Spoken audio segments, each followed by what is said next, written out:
गुजरात चुनाव का ऐलान हो चुका है। ओवैसी कुछ कह रहे हैं, उनको सुन लेते हैं। क्या वजह रही सर? ये वजह क्या है भाई, जब आप पब्लिक स्पीच देते हैं तो उसमें आप इन चीजों को उठाते हैं, तो इसलिए हमने कहा है। चुनाव आयोग जो घोषणा है, ये जो चुनाव की तारीखों की हुई है, उस पर कांग्रेस ने सीधे सीधे नहीं लेकिन इशारों में उनकी निष्पक्षता पर, चुनाव आयोग की निष्पक्षता पर सवाल खड़े किए हैं। आप भी एक पार्टी के प्रमुख हैं, आपको क्या क्या लगता है?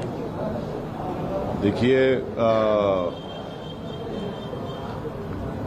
चुनाव आयोग ने जो डेट्स दी हैं हम उसका वेलकम करते हैं और हमारी पूरी कोशिश यही होगी कि ये विधानसभा के चुनाव पुरअमन रहे, अच्छे तरीके से हो जाएं और जनता को गुजरात की उनका पूरा मौका मिले, फ्री एंड फेयर इलेक्शन हो, हम उसकी उम्मीद करते हैं और ये इलेक्शन कमीशन इसको कराना भी चाहिए।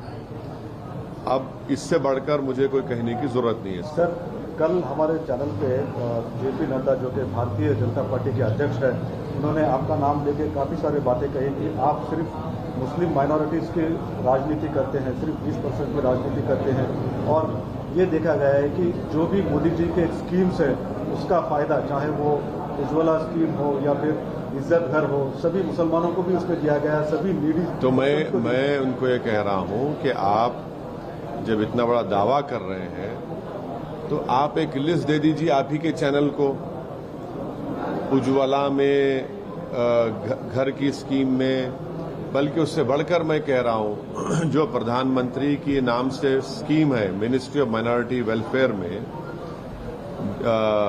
जिसको MSDP का प्रोग्राम कहा जाता है, उत्तर प्रदेश में आपने मुस्लिम कॉन्सेंट्रेशन डिस्ट्रिक्ट्स में, ताल्लुकात में, जहां पर जो पैसे दिए गए हैं, कितना पैसा खर्चा हुआ है, प्रधानमंत्री आवास योजना में कितने अल्पसंख्यक समाज को घर मिले हैं, वो आपको दे दे लिस्ट, ओवैसी को छोड़ दें और वो ये देश को बता दें कि उनके MP ने दिल्ली में एक भाषण देकर कहा कि मुसलमानों का इकोनॉमिक बॉयकॉट होना चाहिए।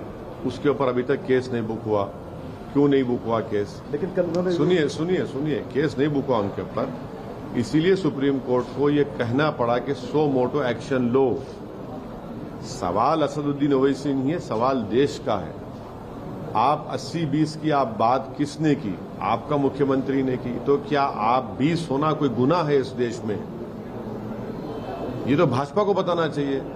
20 होना कोई गुनाह है क्या? कोई गुनाह नहीं, कोई गुनाह तो नहीं है ना। मैं तो एक देश का इज्जतदार शहरी हूं। आपको बताना पड़ेगा, आपके चैनल को बता दे वो। ये एक और बात कही कि जो लोग लाइन क्रॉस कर रहे हैं, कल नड्डा जी ने कहा हमारे इंटरव्यू में कि उनके ही पार्टी के अगर कोई लाइन क्रॉस कर रहा है तो उनको लाइन में लाने का भी काम किया जा रहा है, तो कोर्स करेक्शन भी हो रहा है वहां पे। हाँ, हम सुप्रीम कोर्ट ने देखा ना, लोग गए थे। धर्म संसद आप ही के प्रदेशों में होता है। धर्म संसद में गालियां दी जाती हैं महात्मा गांधी को, उन्हीं के पार्टी के महिलाओं को, फिर मुसलमानों को। तो कोर्स करेक्शन कहाँ हो रहा है? उनका MP दिल्ली का इकोनॉमिक बाइकआउट की बात किया है। क्या क्या बोलते हैं, रोज कोई ना कोई बात आती है। तो ये तो उनकी ऑफिशियल लाइन है, कोई कोर्स करेक्शन, लाइन करेक्शन नहीं हो रहा है। कांग्रेस भी आपको बी टीम बोल रही है सर, बोलती है कि बीजेपी की बी टीम है। आज फिर से कांग्रेस के नेताओं ने बोला कि गुजरात में आप लड़ रहे हैं, बीजेपी की मदद करने के लिए लड़ रहे हैं। अभी हम क्या करने वाले हैं, अगर ये कांग्रेस, बीजेपी और दूसरी पार्टियां तैयार हो जाए तो हमारा इरादा यह है कि अहमदाबाद के रिवर फ्रंट पर हम अपने पार्टी के पैसों से